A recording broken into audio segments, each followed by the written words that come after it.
guys, this is AC Lockyer, and this is Building a Lifestyle Business, a show where you get to meet some of the Soft Wash Systems licensed affiliates like Joseph Pepin here. I'm trying to do the right direction on the screen. Joseph Pepin here. and figure out, why did they start their entrepreneurial journey? Why did they start a service business, especially cleaning, for crying out loud? And they're going to tell us a little bit about what soft washing with Soft Wash Systems means to them in building this lifestyle business to achieve their life's goals and dreams. But hey, Joseph, very, very cool. You're from Connecticut, or your business is in Connecticut. Are you actually from Connecticut? Born and raised. Born and raised in Connecticut. Very, very cool. And so company's name is Clearview Soft Wash, or is it Clearview Window Cleaning? No, Clearview Soft Washing. Clearview Soft Wash. Okay. Yep. We've got, I think, 3 Clearviews in our network. Yeah.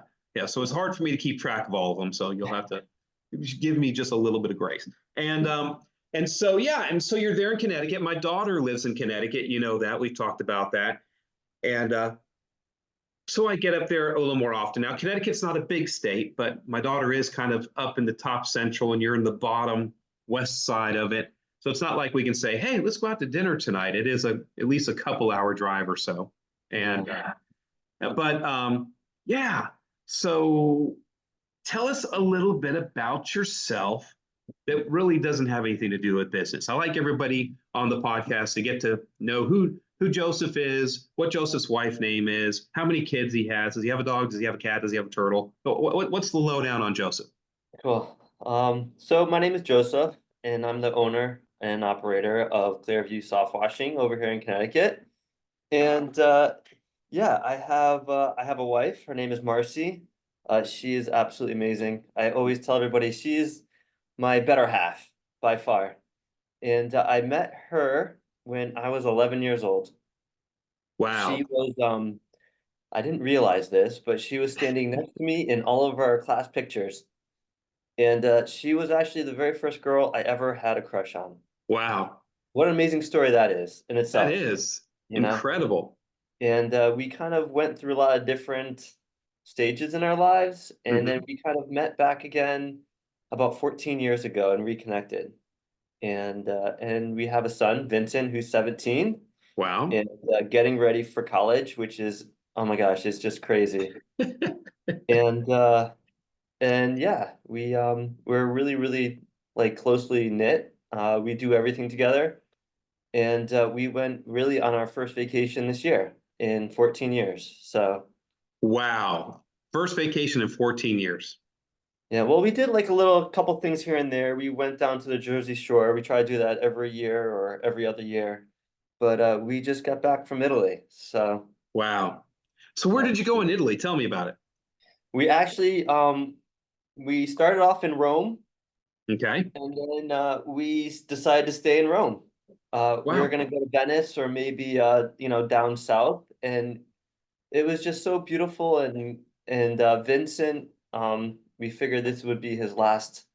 I figured this would be his last opportunity to do something all of us together before his life gets really busy. Yeah, for sure. And I really wanted to make sure I gave an opportunity for Marcy to connect with him one last time on a really deep layer before he becomes a man. And so he loved Rome, and there's so much to do there, so much history, and it's a city built on a city, built on a city, and you could just kind of dig in. The layers. And, and we ended up staying there for 8 days, so it was amazing. So my wife and I love Italy, and so we're working our way around Italy, doing different trips and stuff like that. And so, it's pretty cool. We went to Capri almost a year and a half ago. And we were the same way. We were supposed to do Capri and then go over to kind of Pompeii, where Mount Vesuvius is, and maybe do a little bit of the Amalfi Coast there. And we got to Capri and we went, we're just going to stay the whole week here. And and it's an island. It's basically a 2.5-mile island. And we spent an entire week on a 2.5-mile island and didn't even see the whole thing. And But the one great thing about Italy is the food, man. How did you like the food Amazing. in Rome? It was amazing. I mean, we one day alone, we went to 6 different restaurants because Wow. they're all set up like right on the road, and the cobblestone roads are amazing. And you could just kind of hop from one to the other, and I mean, and the funny thing is, you never feel completely full. Like, no, Because you're I walking don't know. so much. Maybe that's what it is. So, a funny story about Marcy and I. We started dating, and I brought Marcy over to my parents' house, and I mean, so my mother, of course, brings out all these old pictures, Right. Yeah. and Yeah. so she takes out one from our 5th grade class, and little did we know, we're like standing right next to each other in our class photo. I'm like, wait a minute, that's you. Yeah. And so that's kind of it's just very serendipitous. So Hmm. I'm very blessed. I mean, how many people get to say the things I get to say? It's amazing. It is It's amazing. amazing. That's for sure. And so, yeah, so I'll tell you right now, having a kid in college, we all say, have you ever heard somebody say, well, we're not ready to have children yet. We just can't quite afford it. We're waiting until Mhm. we can afford to have children. Yeah. And if you've had children, anybody in the room that's had children just kind of giggles and goes, like, are you ever going to be able to afford children? And so when they're little, they cost almost nothing. They eat off your plate. You have to buy them clothes. They live in your house with you. They cost hardly anything. They get to be teenage, well, then they start doing sports and stuff like that. They start costing a little more money, or they start doing travel ball or something like that, or cheerleading competitions. Then they get into high school and they got to have all the right shoes and the right clothes and all this stuff. And they get a little more expensive as they go. And you think when they hit 18, they're not going to cost you any money anymore. No, they are the most expensive they humanly possibly are. Of course, going through college, and then it doesn't stop. It doesn't. Oh, come on. You graduate them from college, and they need help. They got to buy a Yeah. car. They got to help scrape together a down payment on a house or something like that. You don't stop spending money on your kids till they hit about 30. Ah, great. Thank you. So, and Thank they you. just It's get more expensive along the way. So great. that was the encouraging portion of our show today. Exactly. But you're in the really expensive part, the college part. I mean, Yeah. college is he going to a state school there in Connecticut? Actually, he wants to go to Johnson and Wales. Okay. They have a cybersecurity program there that is connected directly with the government, Okay. and Vincent is he has this interesting ability to focus in on one thing and do Mhm. it better than anybody I know. Wow. And so we sent him away last year to a programming camp so he could learn C++, programming language. Right. And so that was in August of last year, and by February of this year, he already programmed his own video game, and he published it on Steam. And so he really likes programming, and Mhm. that's the college he decided that he really wants to go to. So we have to go up to Boston in a couple weeks to go take a look at some more colleges, but maybe Wentworth, but he really wants to go to Johnson and Wales. So Well, college is very expensive nowadays. And yes, so yeah, it's nothing that just in your hours and just the college bill, not the clothes and the and the room and food. board and everything else, but Yep. just the college bill would be 150 grand or better Yep. nowadays. Yeah. And so, whew, that's a lot of roof cleaning, man. Yeah. I That's remember, okay. just to humanize this for you, and it's part of our discussion today. Why we do the things we do is because we're building these lifestyle businesses, and we have families, we have kids, we got kids to put through college. We're trying to figure out how to afford this. I went completely broke in 2010. Had a really bad family business breakup.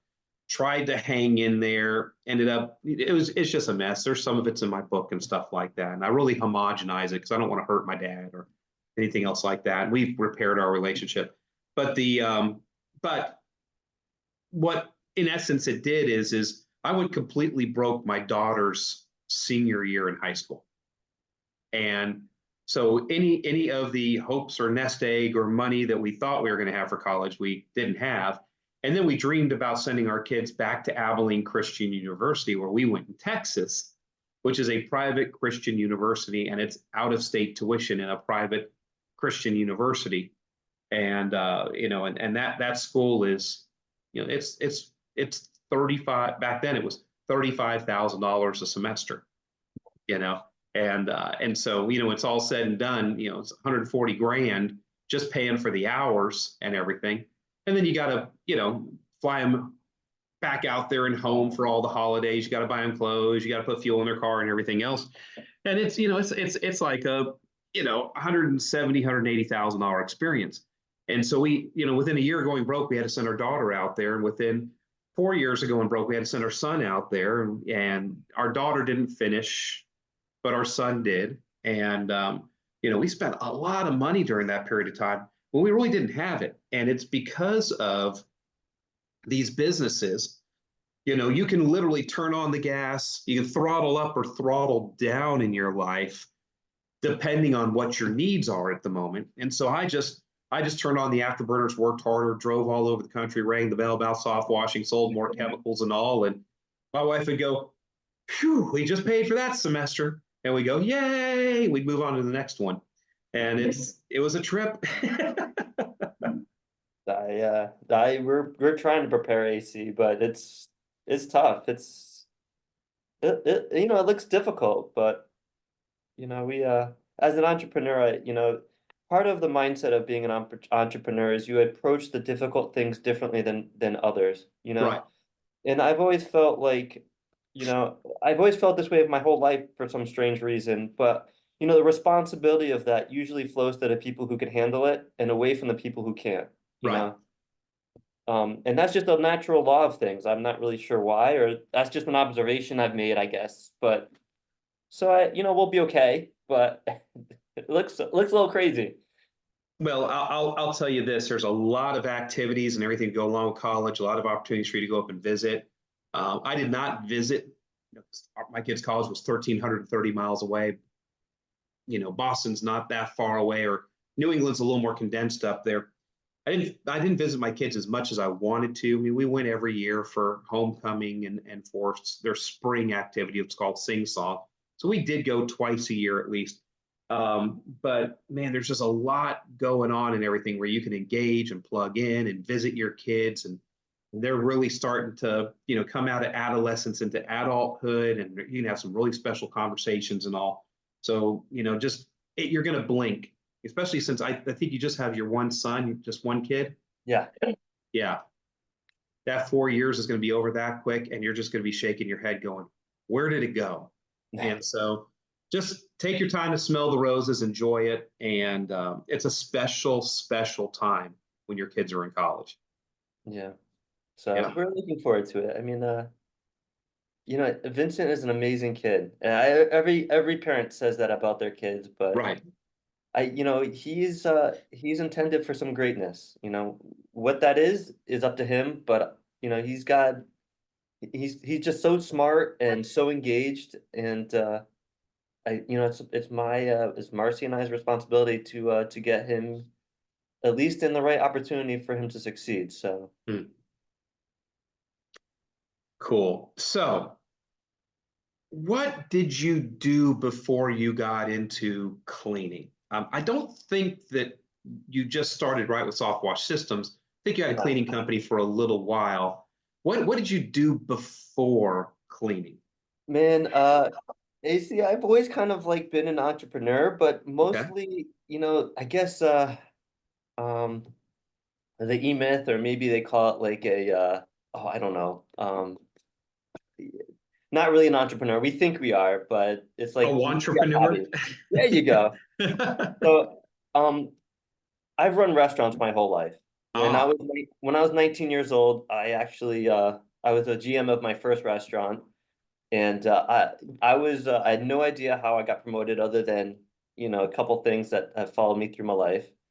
Um, but I had no experience. I never managed people, and So I started running restaurants when I was 19. I started with little bakery cafes, and I started multiple restaurants, and then I opened up a restaurant in New York, which failed miserably. Hmm. And so I really haven't worked for anybody in particular. Actually, I did. When after all the restaurants were done, I started working for a company in Shelton as they brought me on as like a scheduler. Okay. And I identified so many errors in their systems immediately that I just took it upon myself to start correcting all these problems because if you know a lot about small businesses, the biggest, you know, problem most of them have is there's no systems in place, Right. Yeah. especially for successful businesses. Right. And this business that I started working for was around since 1920s. They're an electrical contractor. I have no understanding of electricity or contracting, but Right. I know systems. Right. And I know they didn't have any and they needed some. So I started digging into their financial systems, their accounting systems, their scheduling systems, and I realized there were just so many flaws. So I started approaching, all the different ownership about, hey, can we change this? This doesn't look right, And I found something like $17 million on their books in collectibles that no one ever collected. Holy smokes. Yeah, because they were on open POs for like PNG and all these huge electrical companies and power grid companies, National Grid, all over the country that the salesmen left and the open PO was still open and there was still work that can be done on these. So I they never really gave me a position, AC. They just told me to keep on doing whatever I was doing. That's right. Did they at least give you a bonus for finding $17 million worth of payables? They did. Well, Um, good. and I got my own office. Not that I really needed it. I was on the Yeah. floor. I I have a lot of energy, which Hmm. is part of the reason I think they hired me to begin with. But so I started running their production lines. I systemized them. They were involved in a huge corporate takeover. There was a company out of California, and we were the second buyout, which was really kind of cool because I got to meet a lot of interesting people in the process. They sent me to school, back to school. I went to Northeastern University. They paid for it for corporate leadership is what I went for. Okay. Uh, Wow. and we went from a $14 million company to like a $60 million company in like 3 months. Wow. And they had me traveling across the country, looking at other people's systems and showing them what we do, because at the time we were the pioneer in that particular industry. Hmm. Wow. So, and yeah, and it was fun. I loved it. The problem is when corporate takeovers happen, the game changes and the Right. rules of the game change. And I think it happened for a reason. I mean, all the things that they were doing were correct, but instead of having six production lines, now we end up having three because we outsourced some of our production lines to facilities that did specifically what we were doing. So our revenue base started to change a little bit. And eventually when the market shifted and it was they sold the company right after Hurricane Sandy, if you remember that. Hmm. And our company was responsible for getting the New York City electric grid back on because we were taking all the 5,000 kV electrical breakers and fixing them, drying them out because they were, waterlogged, Right. and testing them and getting that back in. And so, yeah, so I ran those production lines and logistics, and I and created a floor plan for them to ship internationally. We shipped all over the world, even the countries we didn't have treaties with. Hmm. And, one of my favorite stories about that, sorry, getting off topic. No, that's Um, great. Makes it interesting. hey, you remember when the people stormed the capital of Egypt and the government changed and Egypt was in like turmoil for like almost an entire month? I don't remember that. No. I think it was like 2006, but Okay. we had to find a private airport to send like circuit breakers to because their military base was offline during this whole thing. Hmm. And so, but anyways, You we did a basically lot of, smuggled breakers into Egypt. well, I would say typically, is anybody listening to this? I should be worried. There was no government, AC. Yeah, there's There no was no government. government to smuggle it in. It's just, but anyway, You but just the got it story, done. we had to get it done, you know. But that's goes back to like I feel like the entrepreneur mindset. Like Yeah, you put something in front of me, or you put something in front of an entrepreneur, and you know the questions they ask are different. You know, it's not, you know, it's not can we do it? It's just how do we go about getting this done, or how long will it take to get this done, or you know. right. No, it's just yeah, there's an obstacle. How do I remove it? Let's not cry about it. Let's not have a pity party. Let's not, Yeah, sit here and exactly. Yeah. pontificate about it. Let's just get it done. Yeah. Yeah. So the company ended up going through some financial turmoils, and because I was a non-producing employee, they decided to let me go, Hmm. laid me off. And the truth is that I saw it coming. I also kept track of all the financials and numbers, and I Right. reported them to the CEO, or in this case, I guess our site manager at the time, regularly. And so I understood that, you know, what was kind of happening in the back scene. I now granted I didn't think I was going to be part of this, you know, this what they thought would be the solution, Right. but I was. And I learned a couple of things very valuable. One is if you're gonna get laid off, it's better to be in the first batch of layoffs than the last batch of layoffs. Hmm. Because the compensation packages are a little different when they still have money, That's right. Yes. you Yes. know? So that was one blessing. And since I saw it coming, I was able to prepare a little bit. So, you know, the two things I think I can do well, um, is I always have a positive attitude. Hmm. I know that sounds like something so minor, but all the things that have happened in my life, you know, running a restaurant, owning a business, owning a restaurant, even going into work with this manufacturing company in Shelton, I really had no skills to do any of these jobs. Right. And I honestly feel the only thing that I had that was acceptable was I had a great positive personality under all circumstances. Right. Do you Yeah. know? Oh yeah. Yeah. Yeah, Yes. I honestly I think it's the only thing that's carried me through my life. Yeah. I mean, there's a lot of skills that you can have, but if you have intellect, if you're strategic, and you have a good attitude, you can almost accomplish anything. Yeah, I agree. And the other talent I think I have is I like to look into the future. I Hmm. really enjoy kind of I don't know if I enjoy the planning process completely, but I can see kind of things happening a little bit before they happen sometimes. And I think it gives me a little bit of an advantage. I think that's how I stay positive because if I see what's happening and I could kind of gear myself, then I Right. can put together a plan and I'm not stressed about it as Right. much. As much. Yes. Yeah. Yeah. Yeah. No, I really agree with that for sure. So, okay, so you've got this work history, you work for this company and everything else. When did all of this kind of come to an end and you decide, I think I want to start my own business again?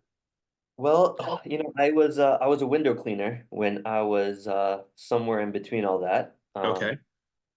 And I liked the business. Hmm. In 2008, when the market kind of changed drastically, I was kind of caught off guard. Hmm. We put all I was really young, and I put all of our eggs in one basket or two big clients, and when they Right. pulled out, I was in trouble. Um, but I had some window cleaning experience, and when all of this happened, you know, at the company I worked for last, and they laid me off, I knew immediately what I would do. You know, I would just I had to pay my bills, and so I started washing windows again.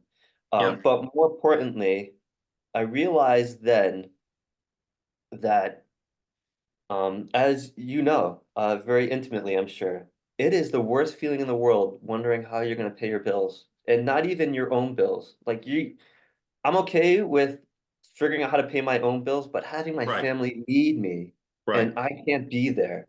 Right. Like that was one of the scariest things.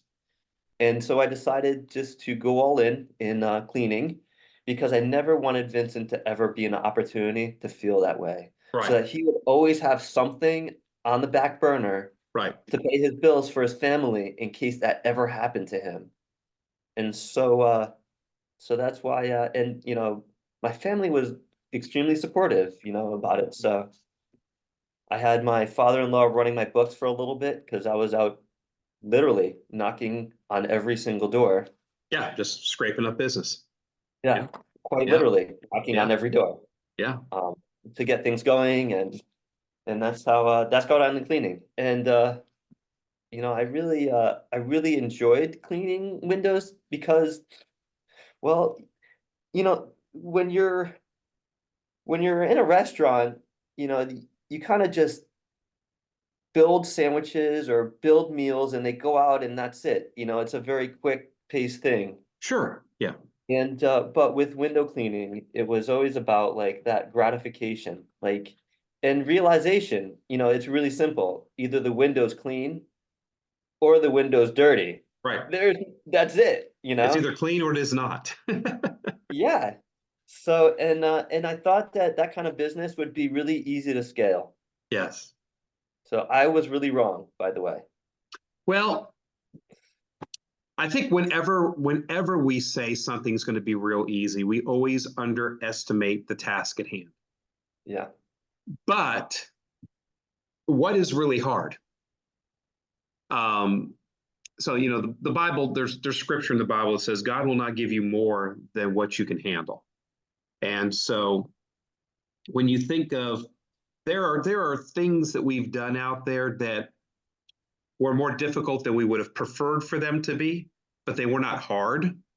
I think building a business, I think like you talked about, going door to door, literally door to door, trying to get business going was not hard. You just didn't like it. It was uncomfortable. There were things that you would rather do, but it was not hard. And so, but we always underestimate the task at hand, especially if you're an entrepreneur. We always seem to downplay it to sell it. You do that, you kind of downplay things to sell them, and then you get in Yeah. the middle of it and you go, oh crap, Every day. every day. Have you been looking for an investor-grade home service business opportunity? Softwash Systems is what you've been looking for. Come to Discover Softwash and discover your potential. Learn how we provide you with the equipment, chemicals, education, and support for your soft washing business.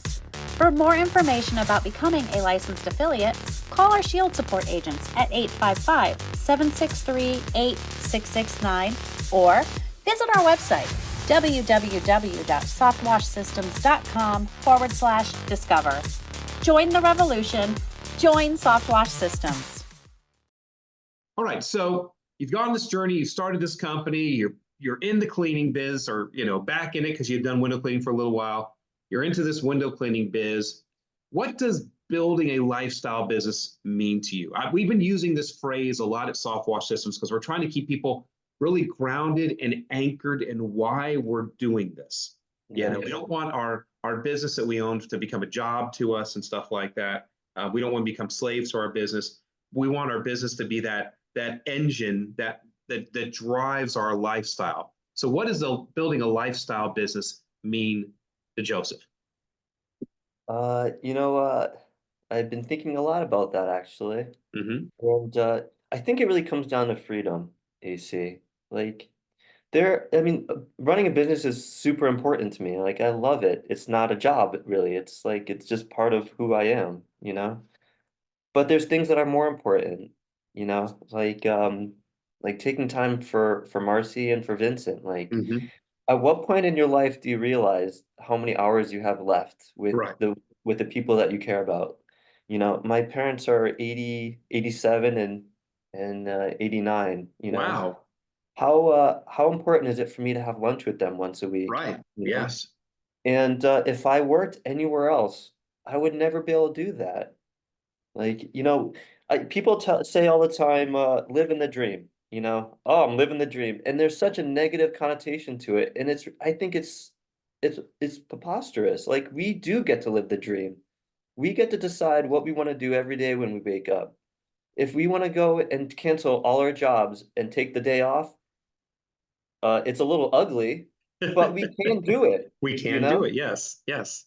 And that's such a like an incredible opportunity we have as entrepreneurs, especially with software systems, because you know the the beautiful thing about what you've done, you know, is that there's a there's a plan in place. And it's not a perfect plan, but you don't have to think about it. Right. Like all you not that all you have to do, but executing it is really the fundamental part of what software systems is. And that's really beautiful. I've actually, created systems for window cleaning and whatnot. And yeah, they're effective, but they always have to be reworked, Hmm. because I'm a 4-year, 5-year entrepreneur. Right. These systems are so in depth. It's beautiful. I say beautiful, but it really is, because if I have an issue with anything when it comes to how to run this business, there's an answer somewhere. Now, I didn't know that when I first started with software systems, just Right. as an It FYI. takes a little while to dig in. Yeah. Yeah. But that's part of the reason why I came to software systems too. When I was running my window cleaning business, I was literally spinning my own wheels. Hmm. I was making $150,000 a year. I was paying my bills, putting a little money away, but not really.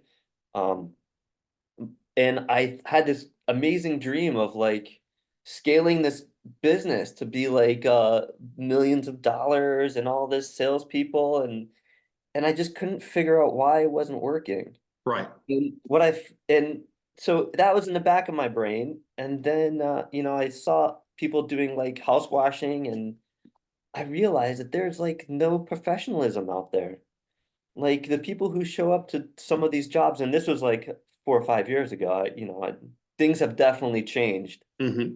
but they're like showing up in ripped jeans and like pickup trucks with like rust falling off and I'm like, wow, there's got to be a better way. Yeah. And so I Yeah. started looking into it, and I realized I had no idea what I was doing. And I didn't want to start like soft washing or pressure washing, what I thought at the time, without having the proper training, because then I would have to do the proper training and create those proper systems, and I would set my timeline back even farther. So I finally called Steve over at you guys, Steve Yeah. Steve Holgate. Holgate. Yep. Yeah, what a blessed soul that guy was. He was so Yeah. helpful. Yeah. Um, and uh, and he kind of explained to me how things work, and then we got the certified applicator, and it took me a little time to get through that. And then COVID came, and everything shut down, and that was it. I knew that was my turning point. Mm. So, and then I realized that the scaling a window cleaning business is challenging, and other people who have window cleaning businesses know it's really hard to create infrastructure. There's just not enough dollars at the bottom. It's really hard to bring in administrators. It's really hard to bring in salespeople. It's driven by owner operator Right. in general. Um, and and that's what makes it really hard to scale. And it makes it really hard for the owner operator because they have to wear so many hats all the time. So And going back to what you were saying earlier, you're smart, or you're strategic, and you've got a lot of energy. You're positive, and you said, the one company hired you, you think they hired you just because you're so full of energy. And that's what you needed. You just needed a playbook to take yeah, that intellect and that energy, that positive attitude, and apply it towards stuff that was already ready baked, already put together. I think a lot of people, when they come to soft wash systems, you say, okay, why did you get into soft wash systems? Oh, because it's all ready made, it's baked in, it's all ready for me, and I don't have to think about it and all. And then they spend the next 2 years looking everywhere else but soft wash systems. And then all of a sudden, one day the light bulb goes on, and they go, "Oh my goodness, it was all right here." yeah, And they say, "Oh, if I just put into place 80% of what AC has planned out here, I'll yeah, succeed. I don't need to be looking everywhere else and wasting energy everywhere else. I need to just buckle down and work the system that I bought in for. I bought in because the company's called Soft Wash Systems. Yeah. Okay. And we put our slogan is we put the systems in the soft wash business, and people go, oh, great, we've arrived. Hey, this is a great place. Let me buy my equipment, our chemicals, our education, our support. Let me jump on board with this. Let me become a licensed affiliate. And then they stay on the hunt when it should be like, no, the hunt is over. Now let's dig in and let's put everything to work. AC, just to elaborate on that, you're 100% right on. And I'll tell you where it kind of clicked for me. Last year, last year, January, when you made your bold announcement about the affiliate program, and it, it got a lot of people thinking, including me. Mm-hmm. And I realized that the world is consumed with distraction, AC. Like there is so much distraction out there, and it consumes all of us. Like I when you I don't know if you asked, I don't think you asked, but like cut out all the distractions, focus in on software systems. We're here for you. And you said, basically, are you gonna trust me? Yeah. And that's it. Like I don't know. I mean, I stopped doing any Facebook. I was part of every single Facebook, group, and every avenue of mixing this chemical with this and doing this, and I don't know why, you know. I did make that statement. Believe it or not, I got a call 3 weeks later from somebody that was concerned that I was creating a cult. Nice. And I went, oh man, that's awesome. Yeah, I am Yeah, creating a cult. exactly. I'm creating an awesome culture, and I'm trying to help people achieve their life's goals and dreams. So thank you very much for that. But yeah, I did say from the stage, I said, you guys are here. You bought in, you bought this club, you bought this chemicals. We've all started this thing and everything else. And you're still second guessing the things I'm telling you. Yeah. And I'm the only person in the exterior cleaning industry that has had a $4.8 million a year company. Okay. And I'm the only person that has ever put together 150 licensed affiliates across the world, all using the same equipment, chemicals, education, and training and everything else. Guys, we've got a plan. And it's if you either trust me or you don't. If you don't trust me, that's great. We're going to, with dignity, release you now. Yeah. Okay. But if you Fine. do trust me, it's time for you guys to double down, get focused, get tunnel vision, start working on this business, And I said, basically, do you trust me or do Yeah. you not trust me? Yep. And Exactly. because honestly, for me, you talk about those hours that you have left in your life, and should you be going out fishing with your dad? Yeah. For me, it's should I be going on a long weekend with my wife? Should I be going and visiting my daughter? Should I go on another fishing trip with my dad? Should I go spend time with my son? Hopefully I'll get grandbabies one day. Should I spend time with the grandbabies? Or do I go out and do things for my licensed affiliates? And if I am going to sacrifice the hours that I have left in my life to help you guys build your business, you need to trust me. Yeah. Yeah. And Definitely. and so it was that moment. So that moment happened, and you said it changed you. What were your revenues kind of like before you really started hunkering down? Has there been a change? Has there been a Oh noticeable yeah. change? Oh yeah. So my blinders are always set in front of me. It's really hard for me to look behind and say, okay, well, this is where it's just not in my DNA. Yeah. I don't keep records of wrongs. I don't remember things, and I don't remember last week sometimes. I think we're wired up the same way. Yeah. So, but I actually recently looked at my numbers year over year, and I did this right before Italy, so like maybe 3 weeks ago. Only because I really wanted to see where our lead flow and where our income flow is, because when you write a pro forma, you're writing it for like $60,000 every month. Right. But realistically, that $60,000 is sometimes $45,000, and sometimes that $60,000 is $75,000 because you don't make the same amount every month. So I Right. went back, to the last like 6 years to see what percentage of our total income comes in every single month. And what I found was, man, I didn't do anything like 3 or 4 years ago.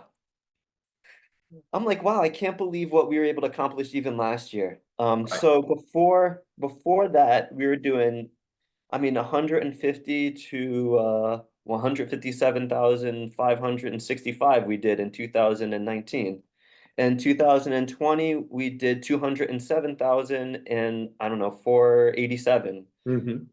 And that's when and then the pandemic happened and then everything started shifting. So but last year we did $407,000 on one truck because the our second vehicle was totaled in January by Hmm. one of our employees. And the year before that we only did about 278,000. So there was a considerable increase once all this distractions melted away. And I have, like I said, So I have before my announcement on the license affiliate program and really telling people, listen, please make a commitment or leave, and it's okay. It's okay to leave. It's not right. a bad thing, but make a commitment. The year before I made that announcement, you did 270 something. Yeah, 278 and change. I'm not sure, eight something or other. And so the year following that announcement, you did how much? That was last year, 407,000. Okay. So So roughly about another 130, yeah, $140,000. Yeah. yeah, And and AC, it was easier. I don't know how that's possible. it is, yeah. It was easier. I've always, from running restaurants, I know this secret. It's harder to run a business that doesn't do any volume. Right. It's actually easier to run a business that is busier because you could get more hands involved, Right. you know? So, but yeah, so we went from 278 to 407. Yeah. And so this year, I know it's still early in the season for Connecticut, but the numbers that you're seeing, where do you think you're going to go this year? Well, um, I could tell you this much. March, which I hustled like crazy, and all the work I did, not only me, it's not only my work, it's the reputation that all the great people I have working here, Right. and they did such an amazing job, and it was a little bit easier last year, and so our best March ever was $17,000, and we did almost $42,000 this year. Wow. So almost Yeah. triple your best March ever. Yeah, it was insane. And we have a little bit of so April's a little different because I'm still kind of involved in a lot of the aspects of Clearview right now. And and I was away for 10 days in April that I chose to do. Right. And it kind of threw a little hiccup on things. And but we're still end up about 40, I think we're gonna end up about 49,000 this month. Wow. And that's basically without me involved, which like is like a really big step forward. I mean, our administrator handled the business. I mean, she's been with me for four years now, and she just took control and made things happen. I'm really proud of her. Well, that's And so cool. yeah, so So you're turning the corner now. You've got a team. You're working the model, and we talk about being on model and soft wash systems. What's your end game? Are you going to keep this business and pass it to Vincent one day? Or are you going to, how many more years you got in it? You're going to turn this into a legacy business. You're going to sell it one day, and what are you trying to achieve? What are your life's goals and dreams, and how is this lifestyle business going to help you get there? well, um, I love what I do, AC. Hmm. I get to meet a lot of really interesting people, and Yeah. in the cleaning business, no one ever talks about it, but we get to see some really cool homes and really cool lifestyles. Like Yes. I was you ever hear of Pedro Martinez, the pitcher for like the Red Sox? I think I've heard Okay. of him. Yes. I mean, his home was insane. Like he had koi ponds and that's amazing. So I kind of love like interacting with people and living vicariously through them and helping them. Like honestly, that's where we're different. We actually, because we're a premium company, we have the gift of caring about our customers in a way that's Right. not about the money. It's Right. actually about the client. Yep. you know, That's and why it's called the service business. yeah, We're serving them. Yeah. exactly. So I don't foresee selling my company. Vincent, I'm not sure if this is really what he wants to do. And I opened it, you know, giving him an opportunity to do it if he wants to, and he does help out. And you know, again, it goes back to like our conversation. I thought it was a really good idea when I started Clearview because that way Vincent would never have anything to worry about because I could just run this business until he's ready to take it over. And if he Right. doesn't, that's fine too. Yeah. There's Well, something you're said still a about young that. guy. How old are you? Oh, I'm 84. I am Yeah. 45. You're 46 45. this year. So I'm 54. So I'm just, we're not quite 10 years apart, but we're about 9 years apart. And so, yeah, you still got probably 20 years left that you could run this I business. I think I want to retire. I'd love to retire at 50 in the capacity of running the business the way I'm running it right now. Right.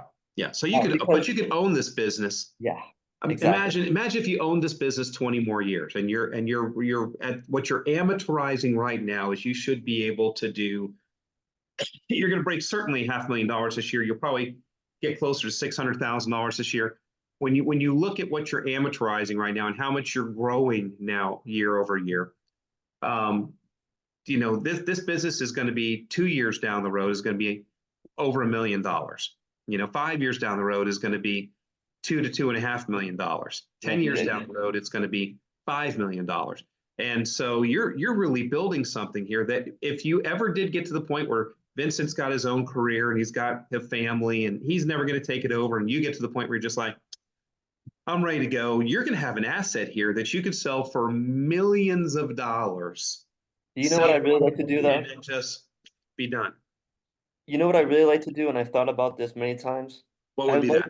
Yeah. I'd like to, when I'm ready to move on from Clearview, I would like to sell it to the employees. I'd like to Wow. make it an employee-run company where they each have a share. You know, I think that that's how I would like to finish off my. Well, basically, they're buying the company from you, and then they're paying. They got a monthly payment that they send to you, and that's your retirement. Yeah, but I That's a think I'd great like way to to. do it. Yeah, I think I'd like to give it back to the people who made it happen. Yeah, That's my thought. So, that's very because you cool. know, the truth is, AC, you know, the people that work for us, they don't believe that they have opportunity like we have. Hmm, But they that's true, do. but they They do. do. Everybody does. Like when I started window cleaning, I went to Home Depot and bought a squeegee. Anybody can do that, you know? You go online, you buy some simple supplies, and you start soft washing. Now, granted, that's only the beginning of your journey, but anybody can do that. So, Yeah. you know, at the end of all this, in maybe not 5 years from now, but maybe like 10 years from now, I would like to like figure out a way to get that in the hands of the company, in the hands of the people who worked, so that they have the same opportunity that I had, and you have, and the rest of our community has.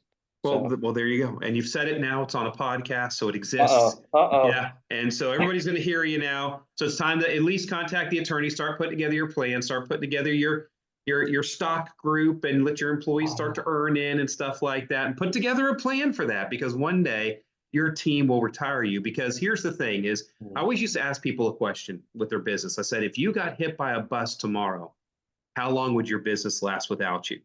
And most people would go, oh, a month, maybe 3 months at the outset, but my business can't survive without me. And so, and I'm trying to remember who it used to say it. Oh gosh, I can't remember his name now. But one of the big business book writers used to say, your job is to get people on your bus, which is your business, and make sure they get in the right seat on your bus. And so I realized one day that if I build my business right, I'm building the bus that one day is going to run me over, run the traffic light, T-bone me, and put me out of my business. And it's okay. And it's okay because eventually my business won't need me. If you build the business right, if you're a control freak, this will not sit well with you. Okay.